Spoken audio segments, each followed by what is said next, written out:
दोस्तों नमस्कार। मैं राजन पांडे आप सभी का बहुत स्वागत करता हूं आपके अपने ही यूट्यूब चैनल दिव्य राजन में। दोस्तों, जैसे कि आप सबको मैंने बताया भी था कि अभी 23 जून परसों ही विपक्षी दलों की सभी गैर भाजपाई दल जो एक मोर्चा बनाना चाहते हैं मोदी सरकार के खिलाफ, उसकी एक बैठक होनी है, जिसमें जो भी दल शरीक होंगे एक तरह से आप उनकी सहमति मानकर चलिए कि मोर और लेस वो उस गठबंधन का हिस्सा होगा ही। ज़्यादा संभावनाएं यही हैं। और कल मैंने आपको प्रमुखता से कुछ नाम भी बताए थे, जिनमें कि नीतीश कुमार जी, तेजस्वी यादव जी, अखिलेश यादव जी और ममता बनर्जी, डेनियल राजा, सीताराम येचुरी जी और लाइकवाइज उद्धव ठाकरे जी और बाकी कुछ ने तो अपने कदम पीछे खींच लिए, जिनमें से केसीआर हैं, चंद्रबाबू नायडू हैं और वाईएसआर के जगन मोहन रेड्डी हैं। उनके बाद एक जो नाम आज मैं लेने जा रहा हूं वे हैं श्री केजरीवाल जी। दिल्ली के सीएम हैं, आम आदमी पार्टी के राष्ट्रीय संयोजक हैं और अभी बहुत मुखर होकर कांग्रेस की उन्होंने जितनी भत पीटी राजस्थान में, तो उसके बाद थोड़ा सा मन में संशय किसी के भी था कि वे इस गठबंधन का हिस्सा होंगे जिस गठबंधन में कांग्रेस होगी। तो यह सबके मन में एक प्रश्न था। तो उनकी चर्चा करने से पहले थोड़ा सा हमको 11 मई वापस जाना पड़ेगा कि 11 मई को माननीय सुप्रीम कोर्ट ने एक आदेश दिया था। 5 जजों की पीठ थी जो कि दिल्ली सरकार को केंद्रीय कर्मचारी अधिकारी जो दिल्ली में पदस्थ हैं उनके ट्रांसफ़र का और अनुशासन डिसिप्लिनरी एक्शन लेने का हक दिल्ली गवर्नमेंट को दे दिया था। उससे पहले यह पावर सिर्फ एलजी के पास होती थी। तो यह एक तरह से आपकी एक जीत, आम आदमी पार्टी की एक जीत थी जो कि उन्होंने न्यायालय के जरिए केंद्र सरकार से जीती थी। ज़्यादा दिन बीते भी नहीं थे और 18 या 19 मई को केंद्र सरकार एक अध्यादेश लेकर आ जाती है, जिस पर उन्होंने एक तरह से आदेश ही पलट दिया। इस अध्यादेश के माध्यम से सुप्रीम कोर्ट के उस आदेश को केंद्र सरकार ने अध्यादेश लाकर एक तरह से खारिज कर दिया या पलट दिया। तो अब साहब एक लड़ाई तो ठन गई भाजपा और आम आदमी पार्टी में।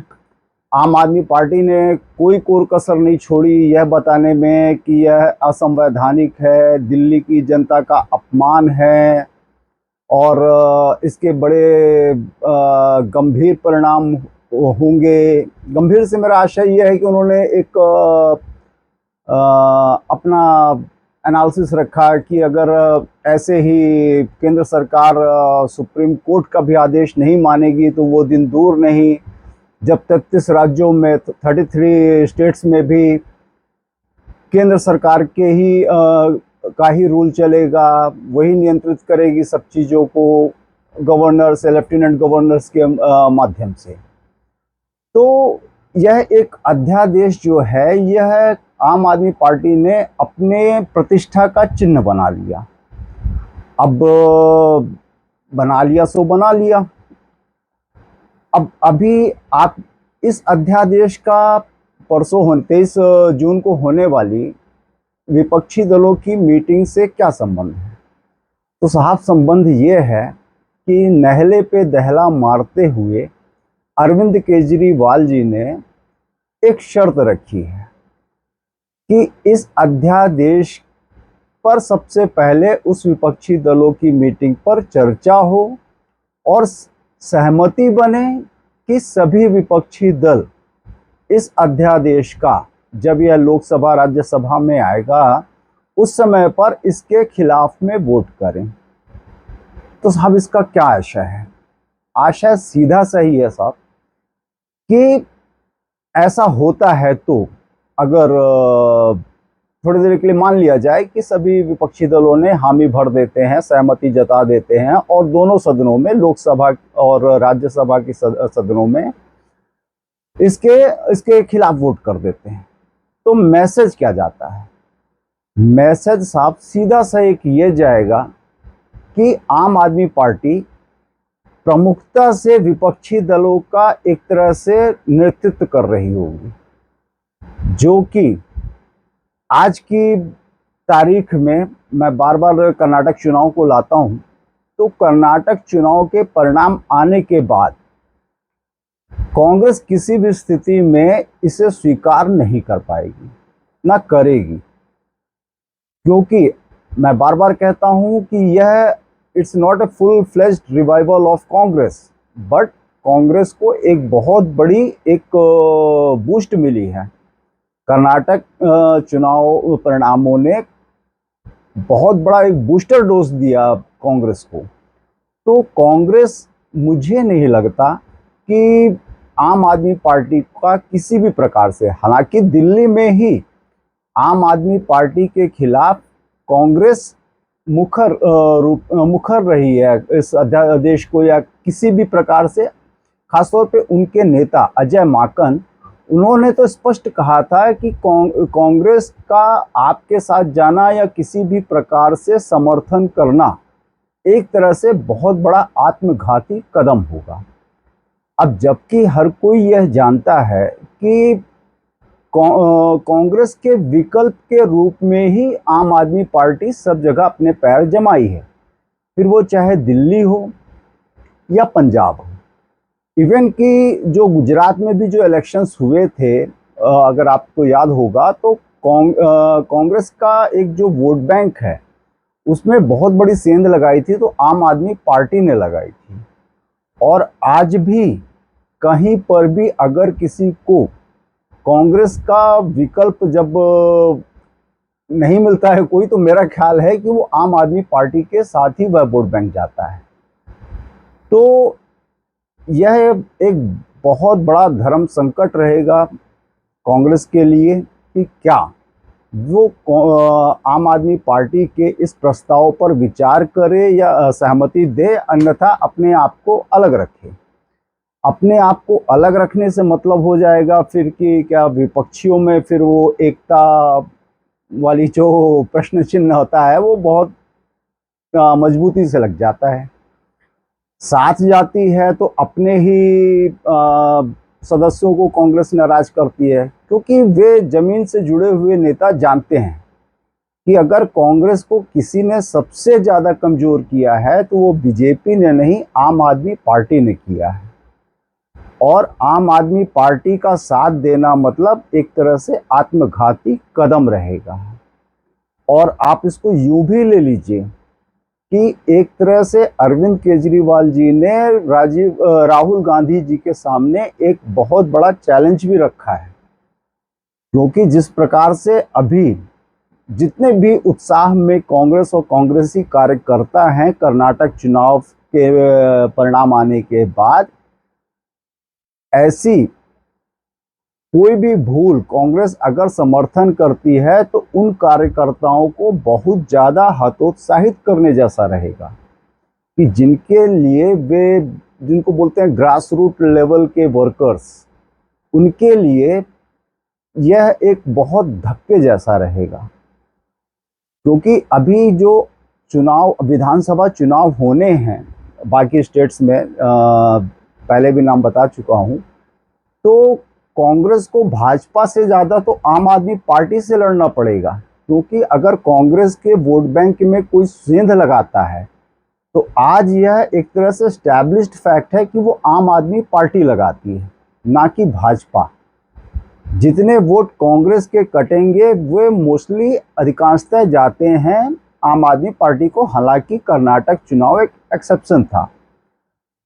तो इस विषय पर एक तरह से विपक्षी पार्टियों के सामने बहुत बड़ी दुविधा खड़ी हो जाती है। क्या वे सहमत होंगे अरविंद केजरीवाल के इस प्रस्ताव से? सहमत होने का अर्थ ये होता है, एक साफ संदेश जाता है वोटर्स के बीच में कि आम आदमी पार्टी बहुत ही प्रमुखता से बहुत वेट रखती है इस विपक्षी गठबंधन में, और एक उनके वोट बैंक को और बूस्ट करने वाला है। तो जो कि दूसरी पार्टीज के लिए, क्योंकि अमूमन अगर आप देखेंगे तो जो यह गठबंधन हो रहा है इसमें राष्ट्रीय स्तर की सिर्फ एक पार्टी है, वो है कांग्रेस।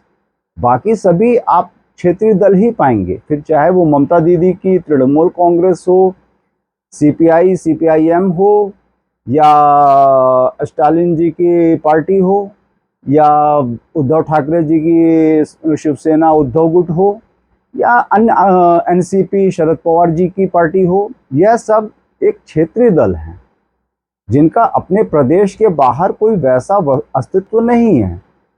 तो इसीलिए मैं कह रहा हूं कि जो सबसे बड़ा चैलेंज है इन सभी घटकों में वो है कांग्रेस के लिए। अगर कांग्रेस स्वीकारती है तो मैं यह बिंदु लगाना बिल्कुल नहीं भूलूंगा कि कांग्रेस एक तरह से आम आदमी पार्टी के सामने सरेंडर की स्थिति में हो जाती है, क्योंकि उनकी इस मांग पर सहमति ऑर्डिनेंस बिल के अगेंस्ट में कौन है कौन नहीं है वो तो जब मॉनसून सत्र शुरू होगा वो तो क्लियर हो जाएगा। और उसमें अगर मोदी जी, जिसकी ज्यादा संभावना है कि इसे पारित करा ले जाएंगे, तो पारित करा ले जाने के बाद क्या आम आदमी पार्टी इस तथाकथित महागठबंधन का हिस्सा रहेगी? यह भी एक फिर बहुत बड़ा प्रश्न चिन्ह लगाता है, क्योंकि अगर विपक्षी दलों ने अरविंद केजरीवाल का साथ नहीं देते हैं तो इस स्थिति में अरविंद केजरीवाल के सामने कोई भी दूसरा विकल्प फिर नहीं रहता है कि वे अकेले एकला चलो रे के सिद्धांत पर चलते हुए या ममता दीदी के साथ उनका अपना कोई गठबंधन हो जाए और एक कोई तीसरा मोर्चे की भी अगर वे कोई शुरुआत कर दे तो बड़ी बात नहीं होगी। प्रश्न गंभीर है। बात है विपक्षी एकता की, जिसमें पहले ही अपना अपर हैंड अरविंद केजरीवाल साहब दिखाते हुए नजर आ गए। तय भाजपा के विरोधी खेमे को बहुत सोच समझ कर करना पड़ेगा। ऐसा तो पूरा आप कह लीजिए कि एक केजरीवाल जी ने नहले पे दहला, जैसे मैंने कहा था, उन्होंने अपना अपर हैंड भी दिखा दिया और नहले पर दहला मार दिया। तो मेरी यह समीक्षा आप सबको कैसी लगी? आप सहमत हो तो प्लीज़ कमेंट करके कमेंट बॉक्स में ज़रूर बताएं, और डेफिनेटली लाइक एंड सब्सक्रिप्शन का बटन दबाना बिल्कुल ना भूलें। जय हिंद, वंदे मातरम, जय जय सिया राम।